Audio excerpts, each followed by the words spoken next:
यस्य वाः कामधेनुर्नः कामितार्थान् प्रयच्छति सेवेतं जययोगीन्द्रं कामबाणच्छिदं सदा सत्याभिघ्नकराभ्युत्थान् पञ्चाशद्वर्षपूजकान् सत्यप्रमोदतीर्थार्यान् नौमिन्यायसुभारान् शास्त्रेषु पारदृश्वानं शास्त्रज्ञेषु च वत्सलं दीनभक्तोद्धारकरं सत्यात्मानं गुरुं भजे। श्रीगुरुभ्यो नमः।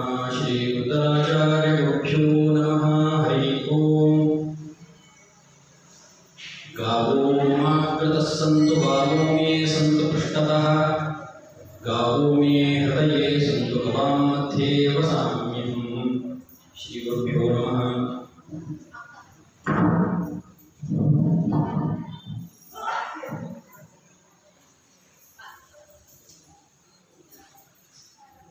ನಮ್ಮ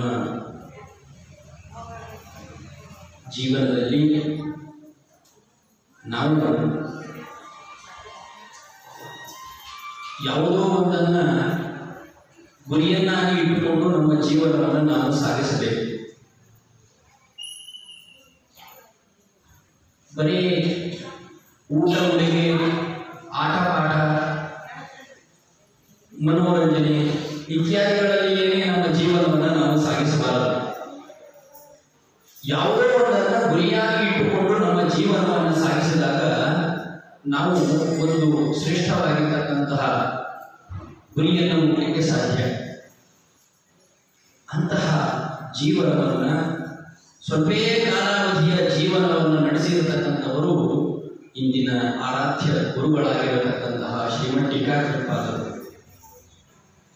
ನಾವು ನಮ್ಮ ಜೀವನದಲ್ಲಿ ಯಾರನ್ನಾದರೂ ಆದರ್ಶವನ್ನಾಗಿ ಇಟ್ಕೊಳ್ಬೇಕು. ಈ ಗುರುಗಳು ಒಬ್ಬರಿಗಲ್ಲ, ಇಬ್ಬರಿಗಲ್ಲ, ಸಾವಿರ ಜನರಿಗಲ್ಲ, ದೇಶದಲ್ಲಿ ಇರ್ತಕ್ಕಂತಹ ಸಜ್ಜನರು ಅಂತ ಏನಿದ್ದಾರೋ ಎಲ್ಲರಿಗೂ ಆದರ್ಶ ಪುರುಷರಾಗಿದ್ದಾರೆ ಶ್ರೀಮಠ್ ಟೀಕಾಕೃಪಾದರು. ಯಾಕೆ ಆ ಆದರ್ಶ ವ್ಯಕ್ತಿತ್ವ ಅವರಲ್ಲಿ ಬಂದಿರುವಂಥದ್ದು ಯಾಕೆ ಅಂದರೆ ಗುರುಭಾವಂ ವ್ಯಂಜಯಂತಿ ಭಾತಿ. ಗುರುಗಳ ಹಾರ್ದವನ್ನು ತಿಳಿಸುವಂತಹ ಮಾತನ್ನ ಜಗತ್ತಿಗೆ ಕೊಟ್ಟಿದ್ದಾರೆ. ಆದ್ದರಿಂದಾಗಿ ಶ್ರೀಮಠ್ ಟೀಕಾಕೃಪಾದರು ಜಗತ್ತಿಗೆ ಆದರ್ಶ ಪುರುಷರಾಗಿದ್ದಾರೆ. ಯಾವ ಮಾತನ್ನು ಕೊಟ್ಟಿದ್ದಾರೆ ಶ್ರೀಮಠ್ ಟೀಕಾಕೃಪಾದರು? ಜಗತ್ತಿನಲ್ಲಿ 4 ವಿಧವಾಗಿರ್ತಕ್ಕಂತಹ ಪುರುಷಾರ್ಥಗಳು: ಧರ್ಮ, ಅರ್ಥ, ಕಾಮ, ಮೋಕ್ಷ. ನಾವು ಧಾರ್ಮಿಕರಾಗಬೇಕು. ಧಾರ್ಮಿಕರಾಗಬೇಕಾದರೆ ಭಕ್ತಿ ಉಂಟಾಗಬೇಕು. ಭಕ್ತಿಯಿಂದ ಧರ್ಮದಲ್ಲಿ ಆಸಕ್ತಿ. ಆ ಭಕ್ತಿ ಉಂಟಾಗಬೇಕಾದರೆ ಯಥಾರ್ಥ ಜ್ಞಾನಗಳಲ್ಲಿ ನಮಗೆ ನಿಷ್ಠುರವಾಗಿರುವಂತಹ, ಅಂದರೆ ಯಾವುದು ಯಥಾರ್ಥವಾದ ಜ್ಞಾನ, ಯಾವುದು ಯಥಾರ್ಥ ಜ್ಞಾನ ಅನ್ನುವಂತಹ ಒಂದು ಸಂಶಯ ನಿವಾರಣೆ ಆದ ಮೇಲೆ ನಮಗೆ ಭಕ್ತಿ ಹುಟ್ಟಲಿಕ್ಕೆ ಸಾಧ್ಯ.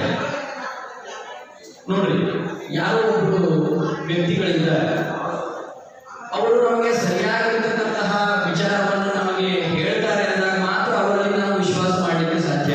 ಹೌದು, ಅವರು ಸರಿಯಾಗಿರ್ತಕ್ಕಂತಹ ಮಾರ್ಗದರ್ಶನವನ್ನು ನಮಗೆ ಮಾಡ್ತಿದ್ದಾರೆ ಅಂತ ಅಂದಮೇಲೆ ನಾವು ಅವರಲ್ಲಿ ವಿಶ್ವಾಸವನ್ನು ಮಾಡ್ತೇವೆ. ಅವರು ಹೇಳಿದ ಹಾಗೆ ನಾವು ಕೇಳ್ತೇವೆ. ಶ್ರೀಮಠ್ ಟೀಕಾಕೃಪಾದರ ಮೇಲೆ ಇಡೀ ಜಗತ್ತಿನಲ್ಲಿರ್ತಕ್ಕಂತಹ ಎಲ್ಲರೂ ಕೂಡ ವಿಶ್ವಾಸವನ್ನು ಮಾಡಿ, ಭಕ್ತಿಯನ್ನು ಮಾಡಿ, ಅವರಲ್ಲಿ ಅವರು ಹೇಳಿದ ಮಾರ್ಗದರ್ಶನದಂತೆ ಅವರು ಹೇಳಿದ ಮಾರ್ಗವನ್ನು ಅನುಸರಿಸ್ತಾರೆ. ಯಾಕೆ ಅಂತಂದರೆ ನಮಗೆ ಯಥಾರ್ಥ ಜ್ಞಾನವನ್ನು ಮಾಡಿಕೊಡುವ ವಿಷಯದಲ್ಲಿ ಅವರು ನಮಗೆ ಅನೇಕ ಮಾತುಗಳನ್ನು ಹೇಳಿದ್ದಾರೆ. ನಮ್ಮ ಮೂಲ ಪರಂಪರೆಯ ಗುರುಗಳು ಆಚಾರ್ಯ ಶ್ರೀಮನ್ ಮಧ್ವರು. ಆ ಆಚಾರ್ಯ ಶ್ರೀಮನ್ ಮಧ್ವರ ಹಾರ್ದ ಅವರ ಮಾತಿನ ಅಭಿಪ್ರಾಯ, ಆಚಾರ್ಯ ಶ್ರೀಮನ್ ಮಧ್ವರು ವ್ಯಾಸದ ತತ್ವಗಳನ್ನು ತಮ್ಮ ಕೃತಿಗಳಲ್ಲಿ, ತಮ್ಮ ಮಾತಿನಲ್ಲಿ ಹೇಳಿದ್ದಾರೆ. ಆದರೆ ಆಚಾರ್ಯ ಶ್ರೀಮನ್ ಮಧ್ವರ ಮಾತನ್ನು ನಾವು ಸಾಕ್ಷಾತ್ತಾಗಿ ನಾವು ಓದಿ ತಿಳಿದುಕೊಳ್ಳಿಕ್ಕೆ ಬರುವುದಿಲ್ಲ. ಅಷ್ಟು ಜಟಿಲವಾಗಿರತಕ್ಕಂತಹ ಮಾತಿನ ಗಾಂಭೀರ್ಯ ಆಚಾರ್ಯರದು. ಮತ್ತೆ ಎಲ್ಲ ಮಾತುಗಳನ್ನು ನಾವು ಇವತ್ತಿನ ದಿವಸ ಆಚಾರ್ಯರ ಮಾತನ್ನ ಸರ್ವಮೂಲ ಗ್ರಂಥಗಳನ್ನ ಹಾಗೆ ನಾವು ಓದಿ ತಿಳ್ಕೊಂಡು ಬಿಡ್ತೀವಿ ಅನ್ನುವಂತಹ ಉನ್ಮತ್ತತೆ ನಮ್ಮಲ್ಲಿ ಬರುವುದಾದ್ರೆ ಇಷ್ಟೆಲ್ಲ ಪಾಠ ಪರಂಪರೆ ಶಿಷ್ಯ ವರ್ಗ ಇದೆಲ್ಲ ಯಾಕೆ ಅಂದ್ರೆ ಆಚಾರ್ಯರ ಮಾತು ಅಷ್ಟು ಗಹನವಾಗಿರ್ತಕ್ಕಂಥದ್ದು. ಅದಕ್ಕೆ ಆಚಾರ್ಯ ಶ್ರೀಮನ್ಮಧ್ವರ ಮಾತಿನ ಅರ್ಥವನ್ನ ಜಗತ್ತಿಗೆಲ್ಲರಿಗೂ ಕೂಡ ತಿಳಿಸಬೇಕಲ್ಲ. ಹಾಗಾದ್ರೆ ಯಾವುದೋ ಒಂದು ಮಧ್ಯಸ್ಥವಾಗಿರ್ತಕ್ಕಂತಹ ಒಂದು ವ್ಯಕ್ತಿ ಬೇಕು, ಒಂದು ವಸ್ತು ಬೇಕು. ಅದು ಯಾವುದು ಅಂದರೆ ಆಚಾರ್ಯ ಶ್ರೀಮನ್ಮಧ್ವರ ಮುಖಕಮಲದಿಂದ ಪಾಠವನ್ನ ಕೇಳಿ, ವಿಷಯರೂಪದಲ್ಲಿ ಪಾಠವನ್ನ ಕೇಳಿ ಇಡೀ ಜಗತ್ತಿಗೇನೆ ಯಥಾರ್ಥ ಜ್ಞಾನ ಕಲ್ಪಿಸುವಂತಹ ಶ್ರೇಷ್ಠವಾಗಿರ್ತಕ್ಕಂತಹ ರತ್ನಾಕರದಂತೆ ಇರತಕ್ಕಂತಹ ಶ್ರೀಮಠ್ ಟೀಕಾಕೃಪಾದರು ಅವರು ಅನೇಕ ಗ್ರಂಥಗಳನ್ನ, ಅನೇಕ ವ್ಯಾಖ್ಯಾನಗಳನ್ನು ಬರೆದಿದ್ದಾರೆ. ಒಂದು ದೃಷ್ಟಾಂತವನ್ನು ಹೇಳುವುದಾದರೆ,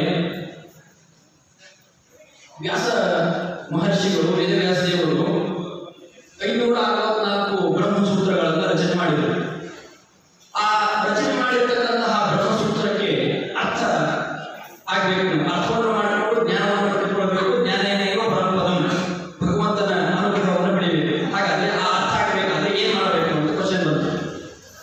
ಆಚಾರ್ಯ ಶ್ರೀಮನ್ಮಧ್ವರು ಅದಕ್ಕೆ ವ್ಯಾಖ್ಯಾನವನ್ನು ಮಾಡಿದರು. ಬ್ರಹ್ಮಸೂತ್ರ ಭಾಷ್ಯ ಒಂದು ಸೂತ್ರ ಉಂಟು. ಓಂ ಓಂ ಅಥಾತೋ ಬ್ರಹ್ಮ ಜಿಜ್ಞಾಸ.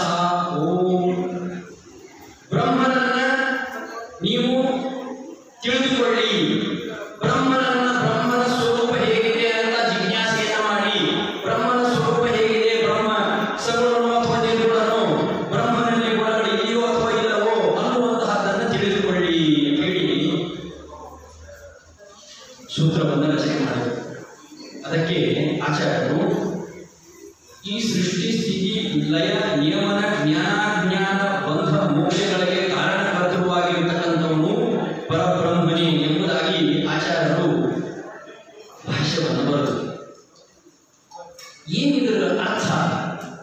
ಸೃಷ್ಟಿ ಅಂದ್ರೇನು, ಸ್ಥಿತಿ ಅಂದ್ರೇನು, ಲಯ ಅಂದ್ರೇನು, ನಿಯಮನ ಅಂದ್ರೇನು, ಜ್ಞಾನ ಅಜ್ಞಾನ ಬಂಧ ಮೋಕ್ಷಗಳು, ಇದರ ಸ್ವರೂಪ ಎಲ್ಲ ಹೇಗಿದೆ, ಇದು ಭಗವಂತ ಹೇಗೆ ನಮಗೆ ಕೊಡಲಿಕ್ಕೆ ಸಾಧ್ಯ ಅನ್ನುವಂತಹ ವಿಚಾರವನ್ನ ತತ್ವಪ್ರಕಾಶದಲ್ಲಿ ಶ್ರೀಮಠ್ ಟೀಕಾಕೃಪಾದರು ವಿವರಣೆಯನ್ನ ಮಾಡ್ತಾರೆ. ಅದಕ್ಕೆ ಶ್ರೀಮದ್ ಭಾಗವತದಲ್ಲಿ ತಪ ಆದೀಪಿ ಅಂತ ಬರ್ತದೆ. ತಪಸ್ಸನ್ನು ಮಾಡು ಅಂತ. ತಪಸ್ಸನ್ನು ಮಾಡುವುದು ಅಂದ್ರೆ ಏನು?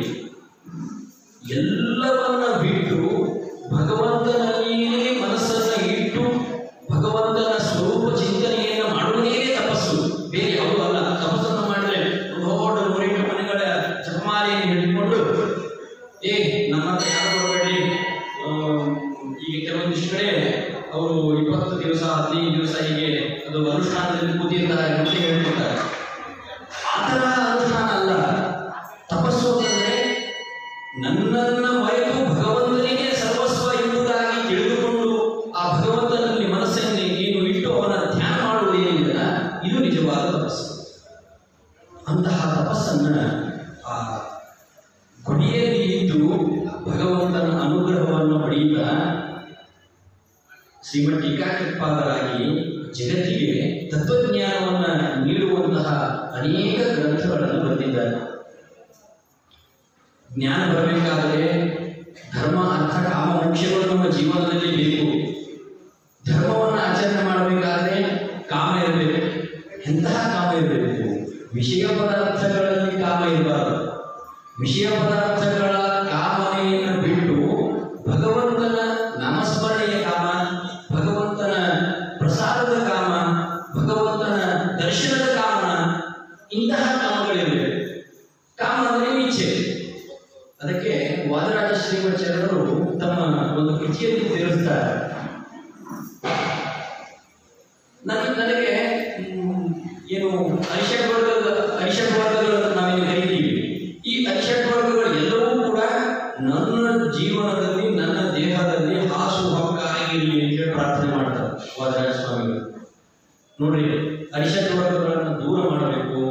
ಅರಿಷಡ್ವರ್ಗಗಳು ಇರಬಾರದು. ಕಾಮ, ಕ್ರೋಧ, ಲೋಭ, ಮೋಹ, ಮದ, ಮತ್ಸರ ಜೀವನದಲ್ಲಿ ಇರಬಾರದು.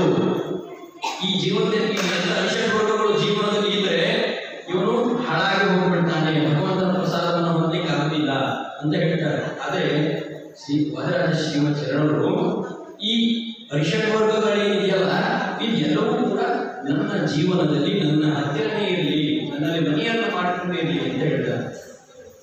ಹಾಗಾದ್ರೆ ವಾದರಾಜ ಶ್ರೀಮತ್ ಶರಣರು ಅರಿಷಡ್ವರ್ಗಗಳಿಂದ ಬಾಧಿತರಾಗಿದ್ದಾರ? ಅಲ್ಲ. ಅಂದ್ರೆ ಅರಿಷಡ್ವರ್ಗಗಳು ಎಲ್ಲವೂ ಕೂಡ ನನ್ನ ಜೀವನದಲ್ಲಿ ಇರಲಿ.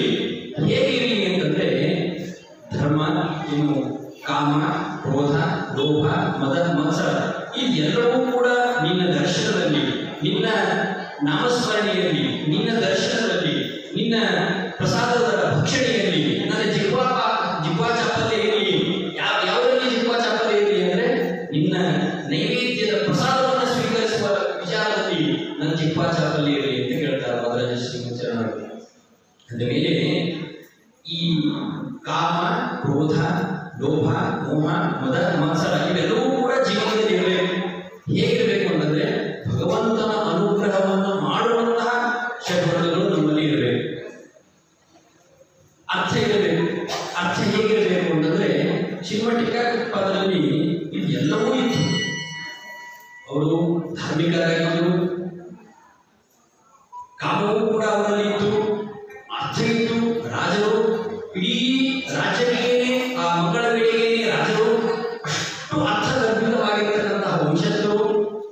ಇನ್ನ ಮೋಕ್ಷ ಹೊಂದಬೇಕಾದ್ರೆ ಏನು ಮಾಡಬೇಕು ಅನ್ನುವಂತಹದ್ದು ಅವರಿಗೆ ಗುರುಗಳ ಉಪದೇಶ ಸಿಕ್ಕ ಮೇಲೆ ಅವರಿಗೆ ಆ ಮೋಕ್ಷವನ್ನು ಪಡೆಯುವಂತಹ, ಕೇವಲ ಅವರಷ್ಟೇ ಅಲ್ಲ ನಮ್ಮನ್ನೂ ಕೂಡ ಜೊತೆಗೆ ಸೇರಿಸಿಕೊಂಡು ಮೋಕ್ಷ ಮಾರ್ಗವನ್ನ ಕರೆದುಕೊಂಡು ಹೋಗುವಂತಹ ಶ್ರೇಷ್ಠವಾಗಿರ್ತಕ್ಕಂತಹ ಕಾರ್ಯವನ್ನು ಶ್ರೀಮದ್ ಟೀಕಾಕೃತ್ಪಾದರು ಮಾಡಿದ್ದಾರೆ. ಕಿಂಪಶು ಪೂರ್ವದೇಹೇ ಅಂತ ಹೇಳಿ ಆ ನದಿಗೆ ಬಂದು ಆ ಕುದುರೆಯ ಮೇಲಿಂದಲೇ ನದಿಗೇನೆ ಬಾಯಿ ಹಚ್ಚಿ ನೀರನ್ನು ಕುಡಿತಾ ಇದ್ದಾರೆ. ಬಾಯಿ ಸಾಕ್ಷಾತ್ತಾಗಿ ಬಾಯಿಂದಲೇ ನೀರು ಕುಡಿಯುವಂತಹವರು ಯಾರು? ಪಶು ಪಕ್ಷಿ ಪ್ರಾಣಿಗಳು ಬಾಯಿಂದಲೇ ನೀರು ಕುಡಿತಾರೆ. ನಾವು ಕೈಯಿಂದ ಯಾವುದೋ ಒಂದು ಸಾಧನೆಯನ್ನು ತೆಗೆದುಕೊಂಡು ನೀರನ್ನು ಜಲಪಾನವನ್ನು ಮಾಡ್ತೇವೆ. ಆದರೆ ಮುಖದಿಂದಲೇ ಪಾನ ಮಾಡುವಂತಹ ಪಶು ಪಕ್ಷಿ ಪ್ರಾಣಿಗಳು. ಅದಕ್ಕೆ ಗುರುಗಳು ಅಕ್ಷೋಹಿಂದಿರದ ಶ್ರೀಮತ್ ಶರಣರು ಕಿಂ ಪಶು ಪೂರ್ವದೇಹೇ, ನೀನು ಜನ್ಮಾಂತರದಲ್ಲಿ ಏನಾದರೂ ಪ್ರಾಣಿಯಾಗಿದ್ದೀನೋ ಅಂತ ಕೇಳ್ತಾರೆ.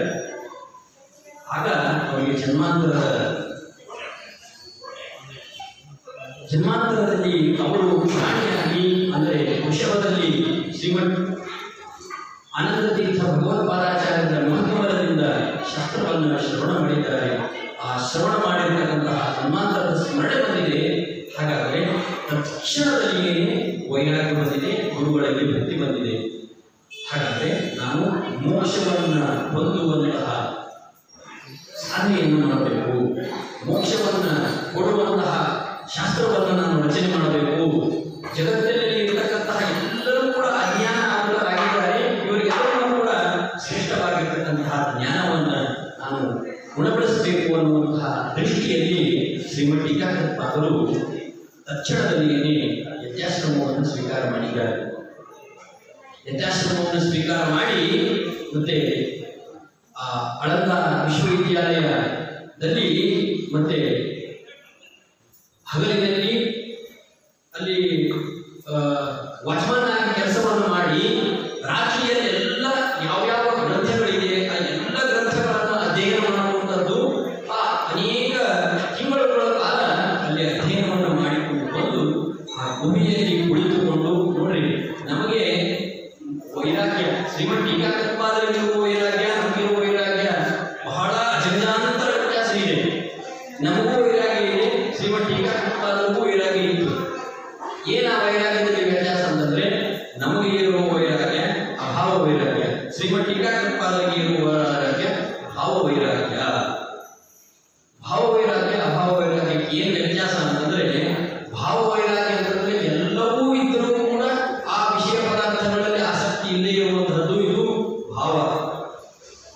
ನನಗೆ ನನ್ನ ಬ್ಯಾಂಕ್ ಅಕೌಂಟ್ ನಲ್ಲಿ ಸುಮಾರು ಒಂದು 10 ಕೋಟಿ ರೂಪಾಯಿ ಇದೆ, ಆದರೂ ಕೂಡ ನಾನು ಕಾರ್ ಬೇಡ, ಬಂಗ್ಲೆ ಬೇಡ, ಮನಿ ಬೇಡ, ಮಠ ಬೇಡ, ಯಾವುದೂ ಬೇಡ ಅಂತ ದೇವರಲ್ಲಿ ಏನು ಮನಸ್ಸನ್ನು ಹೊಂದಿರಲ್ಲ, ಇದು ಭಾವ ವೈರಾಗ್ಯ. ಇನ್ನ ನನ್ನ ಹತ್ರ ಏನೂ ಇಲ್ಲೇ ಇಲ್ಲ, 10 ರೂಪಾಯಿ ಕೊಟ್ಟು ಆಟೋಕ್ಕೆ ಹೋಗ್ಲಿಕ್ಕೆ ನನ್ನ ಕಡೆಯಿಂದ ದುಡ್ಡಿಲ್ಲ, ನಾನು ಯಾಕೆ ಬರೀ ಆಟೋಕ್ಕೆ ಹೋಗೋದು, ನಡ್ಕೊಂಡು ಹೋಗ್ತೀನಿ ಅನ್ನುವಂಥದ್ದು ಏನು ಅಂತಿರ್ತಾರಲ್ಲ, ಇದು ಅಭಾವ ವೈರಾಗ್ಯ. ನಾವೆಲ್ಲರೂ ಅಭಾವ ವೈರಾಗ್ಯಗಳು. ನಮ್ಮ ಹತ್ರ ಯಾವುದೂ ಇಲ್ಲ, ಅದರಿಂದಾಗಿ ನಮಗೆ ಬೇಡ ಅಂತ ನಾವು ಅಂತೇವೆ. ಈ ರೀತಿಯಾಗಿ ಜೀವನವನ್ನು ನಾವು ನಡೆಸಬಾರದು, ಭಾವ ವೈರಾಗ್ಯಗಳಾಗಬೇಕು. ಅಂತಹ ಜೀವನವನ್ನು ನಡೆಸಿರ್ತಕ್ಕಂಥವರು ಶ್ರೀಮಠ ಟೀಕಾಕೃತ್ಪಾದರು. ರಾಜಮನೆಯವರು ಅವ್ರಿಗೆ ಯಾಕೆ ಬೇಕಾಗಿ ಸನ್ಯಾಸವನ್ನು ಸ್ವೀಕಾರ ಮಾಡಿ ಆ ಗುಹೆಯಲ್ಲಿ ಕೊಡುವಂತಹದ್ದು, ಎಲ್ಲವೂ ಕುದುರೆಯ ಮೇಲೆ ಬಂದು ನೀರನ್ನು ಕುಡಿತಾರೆ ಅಂತಂದ್ರೆ ಎಷ್ಟು ಪರಾಕ್ರಮಶಾಲಿಗಳಿರಬಹುದು. ಯಾರು ಕುದುರೆ ಮೇಲೆ ಹತ್ತಿದ್ರೆ ಎಲ್ಲಿ ಬಿಡ್ತೀರೋ ಏನ್ ಮಾಡ್ತೀರೋ ಅಂತ ಹೇಳಿ ಗಟ್ಟಿಯಾಗಿ ಹಿಡ್ಕೊಂಡಿರ್ತಕ್ಕಂಥದ್ದು ಭಾವ ವೈರಾಗ್ಯ. ಅದರಿಂದಾಗಿ ನಮ್ಮ ಜೀವನವನ್ನು ನಾವು ಹೇಗೆ ನಡೆಸಬೇಕು ಅಂತಂದ್ರೆ ಭಾವ ವೈರಾಗ್ಯಗಳಾಗಬೇಕು. ಅಭಾವ ವೈರಾಗ್ಯ ನಮಗೆ ಬೇಡ. ಎಲ್ಲವೂ ಇದೆ, ಆದರೂ ಕೂಡ ಪರೋಪಕಾರವನ್ನು ಮಾಡ್ತೀನಿ, ಎಲ್ಲವೂ ಇದೆ ಆದರೆ ದಾನವನ್ನು ಮಾಡ್ತೀನಿ, ಎಲ್ಲವೂ ಇದೆ ನಾನು ಬೇರೆಯವರಿಗೆ ಉಪಕಾರವನ್ನು ಮಾಡ್ತೀನಿ. ಇಂತಹ ಜೀವನವನ್ನು ನಾವು ನಡೆಸಬೇಕು. ನನ್ನ ಹತ್ರ ಯಾವುದೂ ಇಲ್ಲ, ನನಗೆ ಯಾಕಪ್ಪ ಅನ್ನುವಂತಹ ವಿಚಾರ ನಮಗೆ ಬೇಡ. ಹಾಗೆ ಶ್ರೀಮಠ ಟೀಕಾಕೃತ್ಪಾದರು ಭಾವ ವೈರಾಗ್ಯಗಳಾಗಿ ಆ ಯರಗೋಳ ಗುಡಿಯಲ್ಲಿ ಇದ್ದು ಗ್ರಂಥಗಳನ್ನು ರಚನೆ ಮಾಡಿದ್ದಾರೆ. ಟೀಕಾಕೃತ್ಪಾದರ ಗ್ರಂಥಗಳ ಮಹಿಮೆಯ ವಿಚಾರವನ್ನು ಮಾಡುವುದಾದರೆ, ಆ ಟೀಕಾಕೃತ್ಪಾದರು ಯಾವ ಯಾವ ಮತಗಳ ಖಂಡನೆಯನ್ನು ಮಾಡಿದ್ದಾರೆ ಅಂದರೆ ಅನೇಕ ಮತಗಳ ಖಂಡನೆಯನ್ನು ಮಾಡಿದ್ದಾರೆ. ಒಂದೇ ಮಾತಿನಲ್ಲಿ ಹೇಳಬೇಕಾದ್ರೆ ಆ ಮತಗಳಿಗೆ ಅವರವರ ಮತದ ಸಿದ್ಧಾಂತ ಏನು ಅನ್ನುವಂತಹ ವಿಚಾರ ಶ್ರೀಮಠ ಟೀಕಾಕೃತ್ಪಾದರ ಶ್ರೀಮನ್ ನ್ಯಾಯಸುಧಾ ಗ್ರಂಥವನ್ನು ಅಧ್ಯಯನ ಮಾಡಿದ ಮೇಲೆ ಗೊತ್ತಾಗಿದೆ.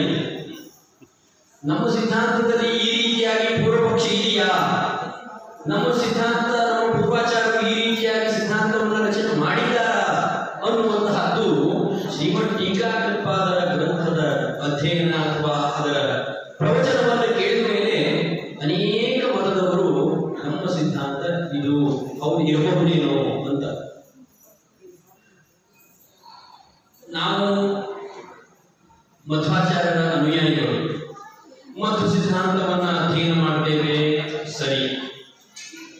ಮಧ್ವ ಸಿದ್ಧಾಂತದ ಅಧ್ಯಯನ ಅಷ್ಟೇ ಅಲ್ಲದೆ ಮಧ್ವ ಸಿದ್ಧಾಂತದ ಅಧ್ಯಯನವನ್ನು ಮಾಡಬೇಕಾದ್ರೆ ಎಲ್ಲ ಸಿದ್ಧಾಂತಗಳ ಅಧ್ಯಯನವನ್ನು ಮಾಡಿ ಎಲ್ಲ ಸಿದ್ಧಾಂತಗಳು ಇದು ಸರಿಯಲ್ಲ, ಇದು ಸರಿಯಲ್ಲ, ಇದು ಸರಿಯಲ್ಲ, ಇದು ಸರಿಯಲ್ಲ, ಸರಿಯಲ್ಲ, ಸರಿಯಲ್ಲ 21 ಶಾಸ್ತ್ರಗಳ ಅಧ್ಯಯನವನ್ನು ಮಾಡಿಕೊಂಡು ಆಚಾರ್ಯ ಶ್ರೀಮನ್ ಮಧ್ವರ ಶಾಸ್ತ್ರದ ಶ್ರೇಷ್ಠವಾಗಿರ್ತಕ್ಕಂತಹ ತತ್ವದ ಬೋಧನೆಯನ್ನು ಮಾಡಿರ್ತಕ್ಕಂಥವು ಶ್ರೀಮಠ ಟೀಕಾಕೃತ್ಪಾದರು. ಅಂತೆ ಸಿದ್ಧಸ್ತು ಸಿದ್ಧಾಂತ ಮಧ್ವಸ್ಯಾಗಮಯೇಹಿ ಅಂತಾರೆ ಭದ್ರಾಜ ಶ್ರೀವಚ್ಚರರು. ನೋಡಿ, ನಾವು ಅನೇಕ ಗುರುಗಳ ಆರಾಧನೆಗೆ ಹೋಗ್ತೇವೆ. ಸತ್ಯಬೋಧರ ಆರಾಧನೆಗೆ ಹೋಗ್ತೇವೆ, ವಾದರಾಜ ಶ್ರೀಮಚ್ಚರಣರ ಆರಾಧನೆಗೆ ಹೋಗ್ತೇವೆ, ರಾಘವೇಂದ್ರ ಸ್ವಾಮಿಗಳ ಆರಾಧನೆಯನ್ನು ಮಾಡ್ತೇವೆ, ವಿಜೇಂದ್ರ ಸ್ವಾಮಿಗಳ ಆರಾಧನೆಯನ್ನು ಮಾಡ್ತೇವೆ, ಪದ್ಮನಾಭ ತೀರ್ಥರ ಆರಾಧನೆಯನ್ನು ಮಾಡ್ತೇವೆ.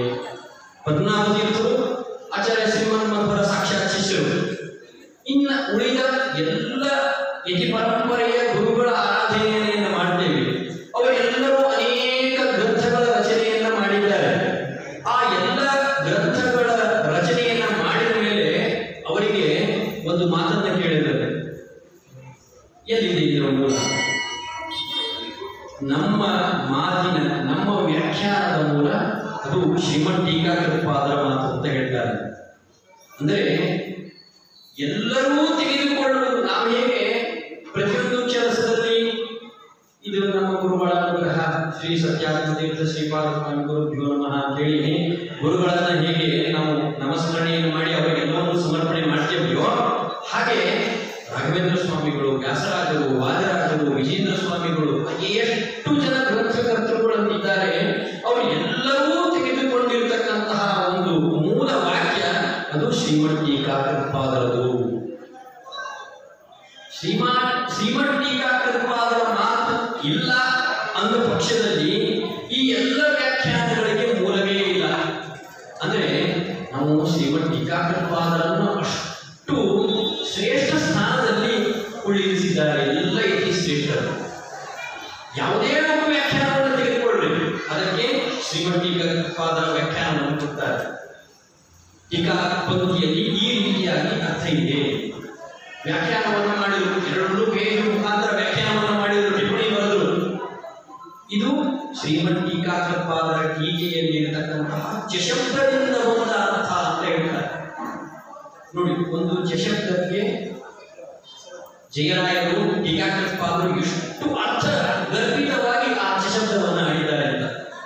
ಅದಕ್ಕೆ ಆ ಎಲ್ಲ ಕುಮತಗಳು ಕೂಡ ಶ್ರೀಮದ್ ಟೀಕಾಕೃತ್ಪಾದರ ಮಾತನ್ನ ನೋಡಿ, ಶ್ರೀಮದ್ ಟೀಕಾಕೃತ್ಪಾದರ ಆ ಗ್ರಂಥ ವೈಭವವನ್ನು ನೋಡಿ ದೂರ ಸರಿದು ಬಿಟ್ಟರು. ಅದಕ್ಕೆ ಸತ್ಯಪ್ರಿಯ ಶ್ರೀಪಾದಂಗಳವರು ಅದಕ್ಕೆ ಶ್ರೀಮದ್ ಟೀಕಾಕೃತ್ಪಾದರ ಜೀವನ ಚರಿತ್ರೆಯನ್ನ ಹಾಡಿ ಕೊಂಡಾಡುವಂತಹ ಆ ಜಯತೀರ್ಥ ಸ್ತುತಿಯಲ್ಲಿ ವರ್ಣನೆ ಮಾಡ್ತಾರೆ. ಈ ನಿಮ್ಮ ಮಾತು ಹೇಗಿದೆ ಶ್ರೀಮದ್ ಟೀಕಾಕೃತ್ಪಾದರೇ, ನಿಮ್ಮ ಮಾತು ಹೇಗಿದೆ ಅಂದ್ರೆ ಆ ಸ್ವರ್ಗಲೋಕದ ನದಿ, ದೇವನದಿ, ಆ ಗಂಗೆಯ ಪ್ರವಾಹವನ್ನು ಮೀರಿಸುವಂತಹ ಭೋರ್ಗರಿತ ನಿಮ್ಮ ಮಾತಿನಲ್ಲಿದೆ. ಘಾಟಿ ಶ್ರೀ ಜಗತೀರ್ಥ ವರ್ಯ ವಚಸ ಚಟಿ ಭವತ್ಸ್ವರ್ಧುನಿ. ಭವತ್ಸ್ವರ್ಧುನಿ ಅಂದರೆ ಗಂಗಾ ನದಿ. ಆ ಗಂಗಾ ನದಿಯ ಭೋರ್ಗರಿತವನ್ನು ಕೂಡ ಕಡಿಮೆ ಮಾಡುವಂಥದ್ದು ಶ್ರೀಮದ್ ಟೀಕಾಕೃತ್ಪಾದರ ಮಾತು ಅಂತ ಹೇಳಿ ಸತ್ಯಪ್ರಿಯ ತೀರ್ಥ ಶ್ರೀಪಾದಂಗಳವರು ತಮ್ಮ ಗ್ರಂಥದಲ್ಲಿ, ತಮ್ಮ ಸ್ತುತಿಯಲ್ಲಿ ವರ್ಣನೆಯನ್ನು ಮಾಡ್ತಾರೆ. ಈ ಪ್ರಕೃತ್ಯಧಿಕರಣದ ಪ್ರಾರಂಭದಲ್ಲಿ, ಶ್ರೀಮದ್ ನ್ಯಾಯಸುಧೆಯ ಪ್ರಕೃತ್ಯಧಿಕರಣದ ಪ್ರಾರಂಭದಲ್ಲಿ ಅನೇಕ ವಿಚಾರಗಳನ್ನು ವಿವರಿಸ್ತಾ ಬಂದು ಪ್ರಕೃತಿಶ್ಚ ಪ್ರತಿಜ್ಞಾ ದೃಷ್ಟಾಂತಾನುಪರೋಧ ಅಂತ ವ್ಯಾಸರ ಸೂತ್ರವನ್ನ ಆಚಾರ್ಯ ಶ್ರೀಮನ್ಮಧ್ವರು ಅನುವ್ಯಾಖ್ಯಾನವನ್ನ ಹೇಳಿ ಮುಂದೆ ಟೀಕಾಕೃತ್ಪಾದರಿಗೆ ಬಿಡ್ತಾರೆ. ಇದರ ಅರ್ಥವನ್ನ ಜಗತ್ತಿಗೆ ಸರಿಯಾಗಿ ತಿಳಿಸಿ. ಅದಕ್ಕೆ ಪ್ರಭಾಕರ ಮತದವರು ಬಂದರು. ಅಲ್ಲಿ ಏನು ನೋಡ್ತೇವೆ, ಸಮುದ್ರದ ದಂಡಿಗೆ ಹೋದ್ವಿ. ನಾವೆಲ್ಲರೂ ತೀರ್ಥಯಾತ್ರೆಯನ್ನ ಮಾಡಬೇಕು ಜೀವನದಲ್ಲಿ ಅಂತ ಹೇಳಿದೆ ಶಾಸ್ತ್ರ. ಆ ತೀರ್ಥಯಾತ್ರೆಗಾಗಿ ಮತ್ತೆ ರಾಮೇಶ್ವರಕ್ಕೆ ಹೋದ್ವಿ. ರಾಮೇಶ್ವರಕ್ಕೆ ಹೋದ್ಮೇಲೆ ಇನ್ನೂ ಸಮುದ್ರದ ಒಳಗೆ ಇಳಿದಿಲ್ಲ, ಸಮುದ್ರದ ದಂಡೆಯಿಂದ ದೂರ ಇದ್ದೇವೆ. ಸಮುದ್ರ ನೋಡಬೇಕು ಅನ್ನುವಂತಹ ಕುತೂಹಲ. ಸಮುದ್ರದ ದಂಡಿಗೆ ಹೋಗಿ ನೋಡಿದ್ವಿ. ನಮ್ಮ ಪಕ್ಕದಲ್ಲಿ ಇರತಕ್ಕಂತಹ ಯಾವಾಗಲೂ ಅಯ್ಯೋ, ಇಲ್ಲಿ ಸಮುದ್ರ ದಂಡೆಯಲ್ಲಿ ಬೆಳ್ಳಿ ತುಂಡುಗಳು ಬಿದ್ದಾವೆ. ಚಲೋ ಆಯ್ತು, ಒಂದು 10 ತುಂಡುಗಳನ್ನ ಹೆಂಗಿದ್ರು ಬೆಳ್ಳಿ ರೇಟ್ 80,000 90,000 ರೂಪಾಯಿ ಆಗಿದೆ. ಅದಕ್ಕೆ ಬೆಳ್ಳಿ ತುಂಡುಗಳು ಬಿದ್ದಾವೆ ಸಮುದ್ರದ ದಂಡೆಯಲ್ಲಿ, ಹೋಗಿ ಒಂದಿಷ್ಟು ಸಮುದ್ರ ದಂಡೆಗೆ ತಗೊಂಡ್ಬಂದ್ಬಿಡೋಣ ಅಂದ್ರೆ ಹೋಗಿ ಬರುವಂತಹ ಖರ್ಚು ಹೊರಗೆ ಬಂದ್ಬಿಡ್ತು ನನಗೆ ಅಂತ ವಿಚಾರ ಮಾಡಿದ ಪಕ್ಕದಲ್ಲಿದ್ದವನು. ಸರಿ ಆಯ್ತಪ್ಪ, ಹಾಗಾದ್ರೆ ಬೆಳ್ಳಿ ತುಂಡು ತಗೊಂಡ್ಬರೋಣ ಅಂತ ಹೇಳಿ ಹತ್ರ ಹೋದ್ವಿ. ಇನ್ನೇನು ಬೆಳ್ಳಿ ತುಂಡು ತಗೊಂಡ್ಬರ್ಬೇಕು ಅಂತ ಹೇಳಿ ಒಂದು ಚೀಲಗೆಲ್ಲ ರೆಡಿ ಮಾಡ್ಕೊಂಡು ಹತ್ರ ಹೋದ್ವಿ. ಅಲ್ಲಿ ಹೋಗಿ ನೋಡಿದ್ರೆ ಬೆಳ್ಳಿ ತುಂಡಲ್ಲಿ ಅದು ಕಪ್ಪೆ ಚಿಪ್ಪು. ಕಪ್ಪೆ ಚಿಪ್ಪು ಆ ಸೂರ್ಯನ ಕಿರಣಗಳು ಕಪ್ಪೆ ಚಿಪ್ಪು ಮೇಲೆ ಬಿದ್ದು ಆ ಕಪ್ಪೆ ಚಿಪ್ಪು ಚಕ ಚಕ ಚಕ ಅಂತ ಹೊಡಿತಾ ಇದೆ. ನಮ್ಮ ಪಕ್ಕದಲ್ಲಿ ಏನ್ ಮಾಡಿದ್ದಾರೆ, ಅದು ಬೆಳ್ಳಿ ತುಂಡು ಇರಬಹುದು. ಯಾಕೆಂದ್ರೆ ಸಾದೃಶ್ಯ, ಬೆಳ್ಳಿ ಹೇಗೆ ಸೂರ್ಯನ ಕಿರಣಕ್ಕೆ ಹೊಡೆದದೋ ಹಾಗೆ ಕಪ್ಪೆ ಚಿಪ್ಪು ಕೂಡ ಹೊಡೆಯುತ್ತದೆ. ಇದರಲ್ಲೂ ಚಾಕಚಕ್ಯತ ಅನ್ನುವಂತಹ ಗುಣ ಇದೆ, ಕಪ್ಪೆ ಚಿಪ್ಪಿನಲ್ಲೂ ಚಾಕಚಕ್ಯತ ಅನ್ನುವಂತಹ ಗುಣ ಇದೆ. ಆ ಎರಡೂ ಚಾಕಚಕ್ಯತ ಅನ್ನುವಂತಹ ಗುಣವನ್ನು ನೋಡಿ ಏನ್ ಮಾಡಿದ್ರು, ಅವು ತಪ್ಪಲ್ಲ ಪಾಪ. ದೂರಿಂದ ನೋಡಿದರೆ ಚಕಚಕ್ಯ ಹೊಡೆದು ನೋಡ್ಕೊಂಡು ಬೆಳ್ಳಿ ತುಂಡು ಅನ್ಕೊಂಡು ಹತ್ರ ಹೋಗಿ ನೋಡಿದ್ವಿ, ಅದು ಬೆಳ್ಳಿ ಆಗಿರಲಿಲ್ಲ. ಹಾಗಾದ್ರೆ ನಮಗೆ ಅಲ್ಲಿ ದೂರ ಇದ್ದಾಗ ನಮ್ಗೆ ಏನು ಜ್ಞಾನ ಇತ್ತು? ಐದಾರ್ಥ ಜ್ಞಾನ ಇತ್ತು. ಐದಾರ್ಥ ಅಂತಂದ್ರೆ ಏನು? ಇಲ್ಲದೇ ಇರುವಂತಹದನ್ನ ಇದೆ ಅಂತ ತಿಳ್ಕೊಳ್ಳೋದೇ ಅದಕ್ಕೆ ಐದಾರ್ಥ ಜ್ಞಾನ. ಬೆಳ್ಳಿ ಇಲ್ಲದೇ ಇರತಕ್ಕಂತಹದ್ದನ್ನು ನೋಡಿ ನಾವು ಬೆಳ್ಳಿ ಅಂತ ತಿಳ್ಕೊಂಡಿದ್ವಿ. ಹತ್ತಿರ ಹೋಗಿ ನೋಡಿದ್ವಿ. ಹತ್ತಿರ ಹೋಗಿ ನೋಡಿದ ಮೇಲೆ ಇದು ಬೆಳ್ಳಿ ಅಲ್ಲ ಅಂತ ಹೇಳಿ ನಮ್ಗೆ ಯಥಾರ್ಥ ಜ್ಞಾನ ಅಂದ್ರೆ ಇದು ಕಪ್ಪೆ ಚಿಪ್ಪು ಅನ್ನುವಂತಹ ಯಥಾರ್ಥ ಜ್ಞಾನ ಬಂತು. ಹಾಗಿದ್ರೆ ಇದು ಏನಪ್ಪಾ ಅಂದ್ರೆ ಯಥಾರ್ಥ ಜ್ಞಾನ. ಹತ್ತಿರ ಹೋಗಿ ನೋಡಿದ ಮೇಲೆ ಯಥಾರ್ಥ ಜ್ಞಾನ ಬಂತು. ಹೌದು. ಹಾಗಿದ್ದ ಮೇಲೆ ಪ್ರಭಾಕರರು ಏನಂತಾರೆ, ಪ್ರಭಾಕರ ಮತದವರು ಏನು ವಿವರಣೆಯನ್ನು ಮಾಡ್ತಾರೆ ಅಂದ್ರೆ ಐದಾರ್ಥ ಜ್ಞಾನಮೇವ ನಾಸ್ತಿ, ಜಗತ್ತಿನಲ್ಲಿ ಐದಾರ್ಥ ಜ್ಞಾನ ಅನ್ನುವಂತಹದ್ದು ಇದೇ ಇಲ್ಲ. ಶುಕ್ತಿ ರಚಿತವನ್ನು ನೋಡಿ, ಶುಕ್ತಿ ಅಂದ್ರೆ ಆ ಕಪ್ಪೆ ಚಿಪ್ಪನ್ನು ನೋಡಿ, ಬೆಳ್ಳಿಯ ಜ್ಞಾನ ಅಂಗಡಿಯಲ್ಲಿ ಹೋದಾಗ ಬೆಳ್ಳಿಯ ಖರೀದಿಯನ್ನು ಮಾಡಬೇಕಾದ್ರೆ ಬೆಳ್ಳಿಯನ್ನು ನೋಡಿ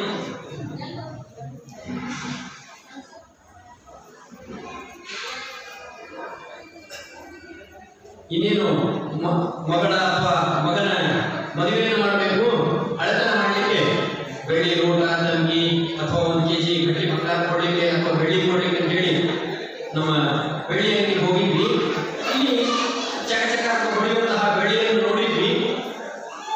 ಆಪಣಸ್ಥವಾಗಿರುವಂತಹ ಅಂಗಡಿಯಲ್ಲಿ ಇರತಕ್ಕಂತಹ ಬೆಳ್ಳಿಯ ಜ್ಞಾನ ನಮ್ಮ ತಲೆಯಲ್ಲಿದೆ. ಇಲ್ಲಿ ಹತ್ತಿರ ಹೋಗಿ ನೋಡಿದಾಗ ಈ ಚಕಚಕ ಅನ್ನುವಂತಹ ಸಾದೃಶ್ಯ ಇದೆ. ಅಂದಮೇಲೆ ಏನಾಯ್ತು, ಐದಾರ್ಥ ಜ್ಞಾನ ಅನ್ನುವಂತಹದ್ದೇ ಜಗತ್ತಿನಲ್ಲಿ ಇಲ್ಲ. ಇದು ಗ್ರಹಣ ಸ್ಮರಣಾತ್ಮಕವಾಗಿರ್ತಕ್ಕಂತಹ ಜ್ಞಾನ. ಶುಕ್ತಿಯನ್ನು ನೋಡಿ ಅಂದ್ರೆ ಕಪ್ಪೆ ಚಿಪ್ಪನ್ನು ನೋಡಿ ಇದು ರಜತ, ಇದು ಬೆಳ್ಳಿ ಅಂತ ನಾವು ತಿಳ್ಕೊಂಡಿದ್ವಿ. ಇದು ಐದಾರ್ಥ ಜ್ಞಾನ ಅಲ್ಲ, ಗ್ರಹಣ ಸ್ಮರಣಾತ್ಮಕವಾಗಿರ್ತಕ್ಕಂತಹ ಅಂದ್ರೆ ಅಂಗಡಿಯಲ್ಲಿ ಇರ್ತಕ್ಕಂತಹದ್ದು ಸ್ಮರಣಾತ್ಮಕ, ಇಲ್ಲಿ ನೋಡಿರುವಂತದ್ದು ಗ್ರಹಣ. ಅಂದ್ರೆ ಐದಾರ್ಥ ಜ್ಞಾನವೇವ ನಾಸ್ತಿ ಅಂತ ಹೇಳಿ ಪ್ರಭಾಕರ ಮತದವರು ಐದಾರ್ಥ ಜ್ಞಾನವನ್ನು ಒಪ್ಪುವುದಿಲ್ಲ. ಅಂತಹ ಐದಾರ್ಥ ಜ್ಞಾನವನ್ನೇ ಇಲ್ಲ ಅನ್ನುವಂತಹ ಪ್ರಭಾಕರ ಮತವನ್ನ ಮತ್ತೆ ಶ್ರೀಮಠ್ ಟೀಕಾಕೃತರು ಖಂಡನೆಯನ್ನು ಮಾಡ್ತಾರೆ.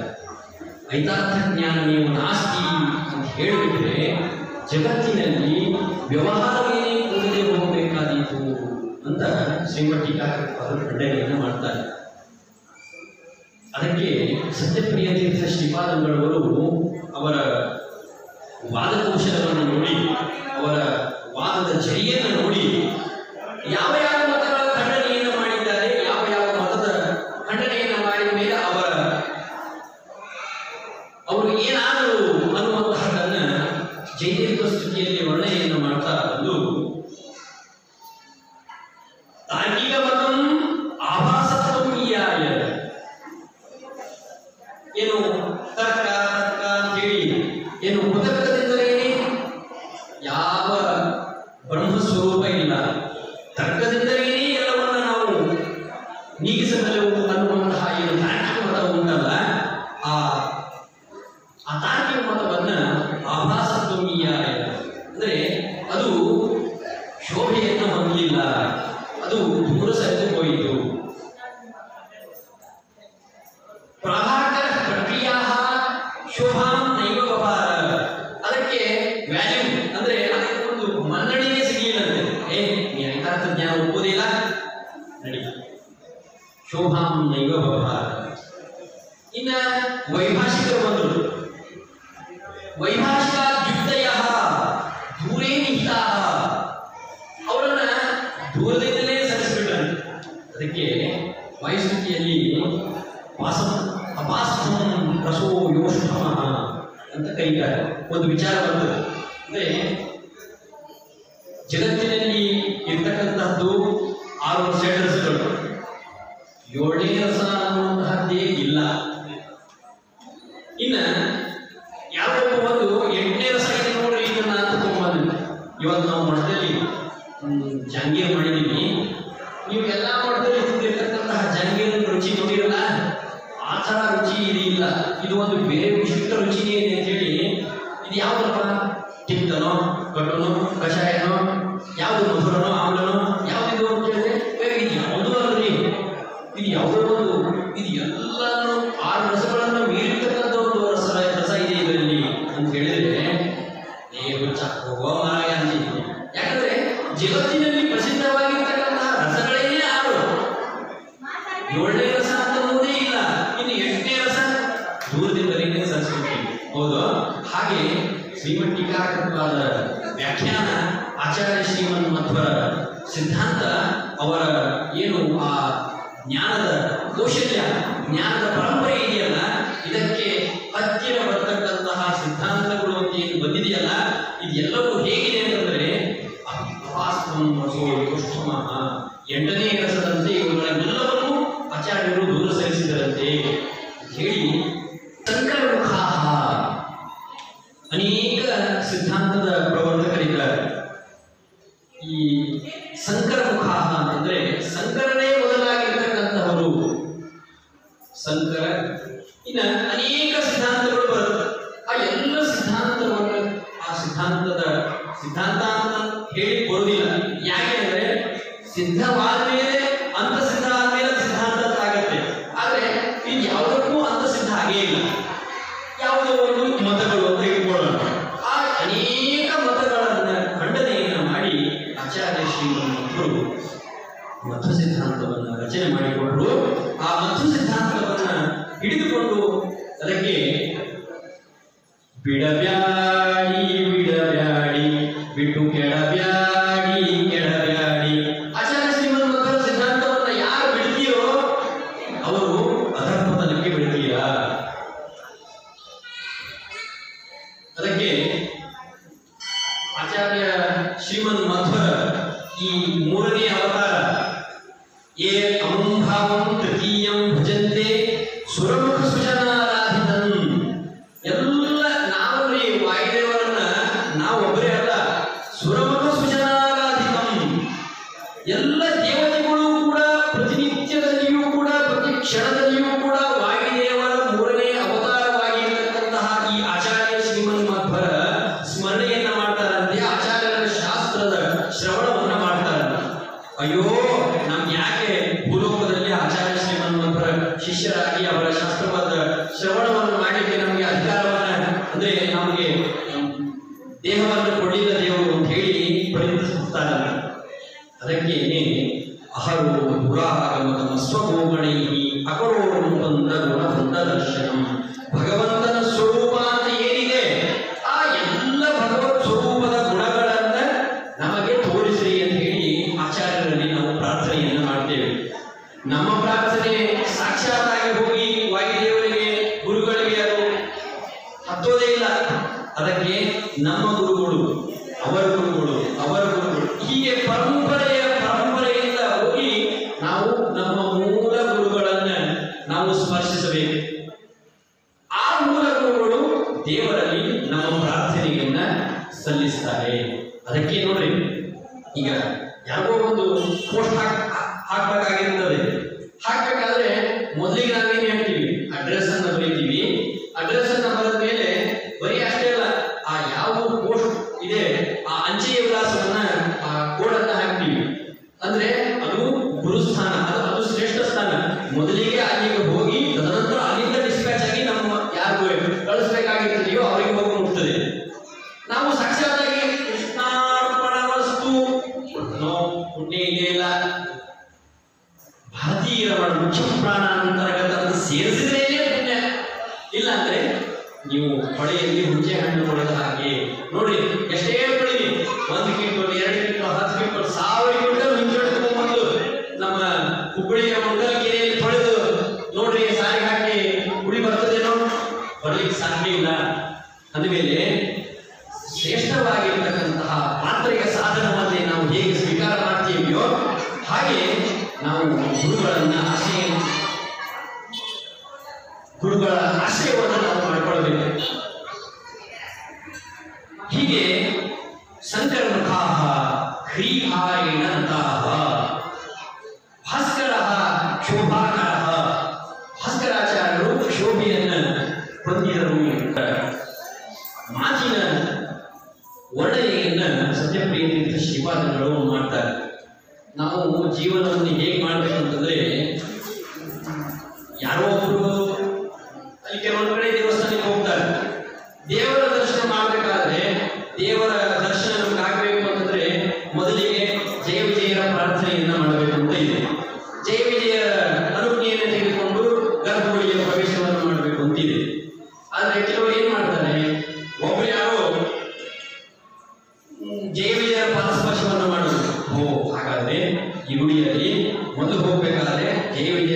ಸ್ನಾನವನ್ನು ತಿಕ್ಕಿ ತಿಕ್ಕಿ ತಿಕ್ಕಿ ಆಮೇಲೆ ಒಳಗಡೆ ಹೋದ್ರೆ ನಮಗೆ ಫಲ ಸಿಗತ್ತೆ ಅಂತ ಕೆಲವರು ತಿಳ್ಕೊಂಡ್ಬಿಡ್ತಾರೆ.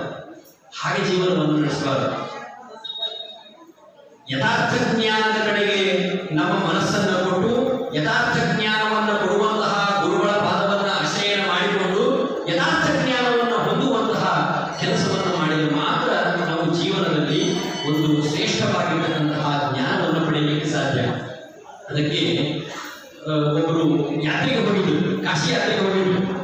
ಕಾಶಿ ಯಾತ್ರೆಗೆ ಹೋದಾಗ ನದಿಯಲ್ಲಿ, ಗಂಗಾ ನದಿಯಲ್ಲಿ ಸ್ನಾನ ಮಾಡಿಕೊಂಡು ಬಂದು ದೇವರ ಪೂಜೆಯನ್ನು ಮಾಡಿಕೊಂಡು ಶ್ರಾದ್ದಾದಿ ಕರ್ಮಗಳನ್ನು ಮಾಡಬೇಕು.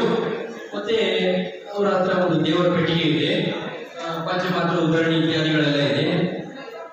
ದಂಡೆಯಲ್ಲಿ ಇಟ್ಟು ಹೋಗ್ಬಿಟ್ರೆ ಯಾರು ಕಳು ಮಾಡ್ಕೊಂಡು ತಗೊಂಡು ಹೋಗ್ಬಿಟ್ರೆ ನನ್ನ ಪಾತ್ರಗಳು ಹೋಗ್ಬಿಡತ್ತಲ್ಲ, ಮತ್ತೆ ಈಗ ಏನ್ ಮಾಡಬೇಕು ವಿಚಾರ ಮಾಡಿದ ಬ್ರಾಹ್ಮಣ. ಹೇಳಿಕೆಯಲ್ಲಿ ಬ್ರಾಹ್ಮಣ ಬುದ್ಧಿವಂತ. ಹಾಗಾದ್ರೆ ಒಂದು ಉಪಾಯವನ್ನು ಮಾಡ್ತೀವಿ. ಆ ಗಂಗಾ ನದಿಯ ದಂಡೆಯಲ್ಲಿ ಒಂದು ಗರ್ಭವನ್ನು ಮಾಡೋದು, ತೆಗ್ಗನ್ನು ಮಾಡ್ತಾರೆ. ತೆಗ್ಗನ್ನು ಮಾಡಿ ಅಲ್ಲಿ ಸಂಪುಟವನ್ನು ಇಟ್ಟ, ಪಂಚಪಾತ್ರ ಉದ್ಧರಣಿ ಎಲ್ಲವನ್ನು ಇಟ್ಟು ಕ್ಷೇತ್ರ ದೇವತೆ ಮಹತ್ವ ದೇವರು. ಹಾಗಾದ್ರೆ ಮಣ್ಣು ಮುಚ್ಚಿದ ಮೇಲೆ ಎಲ್ಲಿ ನನ್ನ ಪಾತ್ರ ಇಟ್ಟೆ ಅಂತ ಹೇಳಿ ಗೊತ್ತಾಗುವುದಿಲ್ಲಲ್ಲ. ಮತ್ತೆ ಏನಾದರೂ ಒಂದು ಸುಳುಹು ಅಲ್ಲಿ ಇರಬೇಕು. ಹಾಗೆ ಏನು ಸುಳುಹು ಇರಬೇಕು ಅಂತಂದ್ರೆ ಒಂದು ರುದ್ರದೇವರ ಆಕಾರದಲ್ಲಿ ಒಂದು ಲಿಂಗದ ಆಕಾರದಲ್ಲಿ ಒಂದು ಮೂರ್ತಿಯನ್ನು ಮಾಡ್ತಾರೆ. ಲಿಂಗವನ್ನು ಮಾಡಿ ಸ್ನಾನಕ್ಕೆ ಹೋದ. ದಂಡೆಯಲ್ಲಿ ಕುಳಿತಿರ್ತಕ್ಕಂಥವ್ರೆಲ್ಲರೂ ನೋಡ್ತಾ ಇದ್ದಾರೆ. ಓ, ಹಾಗಾದ್ರೆ ಗಂಗಾ ನದಿಯಲ್ಲಿ ಸ್ನಾನ ಮಾಡಿದ ಫಲ ಬರಬೇಕಾದ್ರೆ ಈ ದಂಡೆಯಲ್ಲಿ ಎಲ್ಲರೂ ಒಂದು ಲಿಂಗವನ್ನು ಮಾಡಿ ಹೋಗಿ ಸ್ನಾನವನ್ನು ಮಾಡಿದ್ರೆ ಮತ್ತೆ ಪುಣ್ಯ ಬರುತ್ತೆ ಅನ್ಸುತ್ತೆ. ಮೋಸ್ಟ್ಲಿ ನಾವು ಮಾಡೋಣ ಅಂತ ಹೇಳಿ ಎಲ್ಲರೂ ಒಂದೊಂದು ಲಿಂಗವನ್ನು ಮಾಡೋದು, ಸ್ನಾನಕ್ಕೆ ಹೋಗೋದು, ಎಲ್ಲರೂ ಒಂದು ಲಿಂಗವನ್ನು ಮಾಡೋದು, ಸ್ನಾನಕ್ಕೆ ಹೋಗೋದು. ಸ್ನಾನವನ್ನು ಮುಗಿಸಿಕೊಂಡು ಅರ್ಘ್ಯ ಇತ್ಯಾದಿಗಳನ್ನು ಕೊಟ್ಟು ಬಂದು ನೋಡಿದರೆ ಬ್ರಾಹ್ಮಣ ದಂಡೆಯಲ್ಲಿ ಸಹಸ್ರಾರು ಲಿಂಗಗಳು ನಿರ್ಮಾಣವಾಗಿಬಿಟ್ಟಿವೆ. ಅದಕ್ಕೆ ಒಬ್ಬರು ಮಾಡಿದ ಹಾಗೆ ಒಬ್ಬರು ಮಾಡಬಾರದು.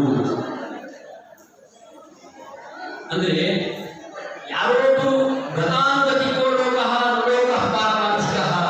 ಜನ ಹೇಗಿದೆ ಅಂತಂದ್ರೆ ಎಲ್ಲರೂ ಒಬ್ಬರು ಮಾಡಿದ ಹಾಗೆ ಮಾಡ್ತಾ ಇದ್ದಾರೆ. ಹಾಗೆ ಮಾಡಿದ ಹಾಗೆ ಒಬ್ಬರು ಮಾಡಿದ ಹಾಗೆ ನಾವು ಮಾಡಬಾರದು. ಅಂದ್ರೆ ಯಥಾರ್ಥ ಜ್ಞಾನದ ಕಡೆಗೆ ಸರಿಯಾಗಿ ಇನವದೋವ ಅನ್ನುವಂತಹ ಜ್ಞಾನವನ್ನು ತುರಿದು ಸಂಶಯವನ್ನು ಬಿಟ್ಟು ಯಥಾರ್ಥ ಜ್ಞಾನವನ್ನು ಮಾಡಿಕೊಂಡಾಗ ಮಾತ್ರ ಭಗವಂತನ ಪ್ರಸಾದ ಆಗಲಿಕ್ಕೆ ಸಾಧ್ಯ. ಭಗವಂತ ನಮಗೆ ಪ್ರಸಾದವನ್ನು ಕಳಿಸಿ ಮೋಕ್ಷವನ್ನು ಕೊಡಲಿಕ್ಕೆ ಸಾಧ್ಯ ಅಂತ ಹೇಳಿ ಇಷ್ಟು ಅರ್ಥಗರ್ಭಿತವಾಗಿರತಕ್ಕಂತಹ ಶಾಸ್ತ್ರವನ್ನು ರಚನೆ ಮಾಡಿರುವಂಥವರು ಪ್ರಾತಸ್ಮರಣೀಯರಾಗಿರ್ತಕ್ಕಂತಹ ಶ್ರೀಮದ್ ಟೀಕಾಕೃತ್ಪಾದರು. ಅಂತಹ ಶ್ರೀಮದ್ ಟೀಕಾಕೃತ್ಪಾದರು ನಮಗೆ ಜ ಎಂದು ನುಡಿಯಲು ಜಯಶೀಲನಾಗುವ, ಯ ಎಂದು ನುಡಿಯಲು ಯಮನಂಜುವ, ಈ ಎಂದು ನುಡಿಯಲು ತಿಮಿರ ಪಾತಕ ಹಾನಿ. ಹೀಗೆ ಅನೇಕ ವಿಧವಾಗಿರ್ತಕ್ಕಂತಹ ನಮ್ಮ ಜೀವನದಲ್ಲಿ ಏನು ಬರುತ್ತೋ ಆ ಎಲ್ಲ ಪಾಪ ಕರ್ಮಗಳನ್ನು ಕೇವಲ ಜಯತೀರ್ಥ ಶ್ರೀ ಗುರುಭ್ಯೋ ನಮಃ, ಜಯತೀರ್ಥ ಗುರುಭ್ಯೋ ನಮಃ ಅನ್ನುವುದರಿಂದಲೇ ದೂರವನ್ನು ಮಾಡುವಂಥವರು ಶ್ರೀಮದ್ ಟೀಕಾಕೃತ್ಪಾದರು. ಅಂತಹ ಶ್ರೀಮದ್ ಟೀಕಾಕೃತ್ಪಾದರ ಆರಾಧನೆಯನ್ನ ನಾವು ನೀವೆಲ್ಲರೂ ಕೂಡ ಇಷ್ಟು ಭಕ್ತಿಶ್ರದ್ಧೆಯಿಂದ ಮಾಡ್ತಾ ಇದ್ದೇವೆ. ನಮ್ಮ ಜನ್ಮಾಂತರದ ಪುಣ್ಯವೇನೇ ಸರಿ ನಮಗೆ ಶ್ರೇಷ್ಠವಾಗಿರತಕ್ಕಂತಹ ಜ್ಞಾನಾರ್ಜನೆಯನ್ನು ಮಾಡಿಕೊಳ್ಳುವಂತಹ, ನಿಮ್ಮ ಶಾಸ್ತ್ರದ ಶ್ರವಣ ಮಾಡುವಂತಹ ವಿಶೇಷವಾಗಿರತಕ್ಕಂತಹ ಆಸಕ್ತಿಯನ್ನು ಕೊಡಿ. ಸ್ವೇಯ ದಾಸವರ್ಗೀ ಮಾಂ, ನಿಮ್ಮ ದಾಸರ ನಿಮ್ಮ ಭೃತ್ಯರ ವರ್ಗದಲ್ಲಿ ನಮ್ಮನ್ನೂ ಸೇರಿಸಿಕೊಳ್ಳಿ ಅಂತ ಹೇಳಿ ಸತ್ಯಪ್ರಿಯದಿಂದ ಶ್ರೀಪಾದಗಳು ಕೇಳ್ಕೊಳ್ತಾರೆ. ಇನ್ನು ನಾವು ಶ್ರೀಮದ್ ಟೀಕಾಕೃತ್ಪಾದರ ಶಿಷ್ಯರ ವರ್ಗದಲ್ಲಿ ನಮ್ಮನ್ನೂ ಸೇರಿಸಿಕೊಳ್ಳಿ ಅಂತ ಹೇಳಿ ಶ್ರೀಮದ್ ಟೀಕಾಕೃತ್ಪಾದರಲ್ಲಿ ಕೇಳ್ತಾ ಎರಡು ಮಾತುಗಳನ್ನು ಶ್ರೀಮದ್ ಟೀಕಾಕೃತ್ಪಾದರ ನಮ್ಮ ಗುರುಗಳ ಅಂತರ್ಯಾಮಿಯಾಗಿರುವಂತಹ ಶ್ರೀಮದ್ ಟೀಕಾಕೃತ್ಪಾದರ ಅಂತರ್ಯಾಮಿಯಾಗಿರುವಂತಹ ಮಕ್ಕಳ ಸ್ವಾಮಿಯಾಗಿರುವಂತಹ ಕಾರ್ಪುರ ಲಕ್ಷ್ಮೀ ನರಸಿಂಹನಲ್ಲಿ ಗುರುರಾಮಚಂದ್ರದೇವರಿಗೆ ಸಮರ್ಪಣೆ ಮಾಡ್ತೇನೆ.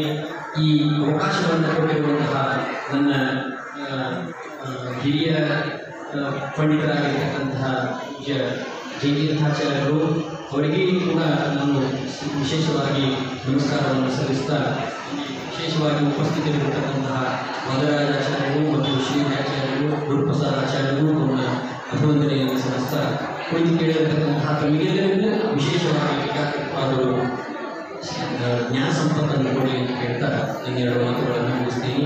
ಹರೇ ಕೃಷ್ಣ ಹರೇ ಕೃಷ್ಣ ಹರೇ ಕೃಷ್ಣ.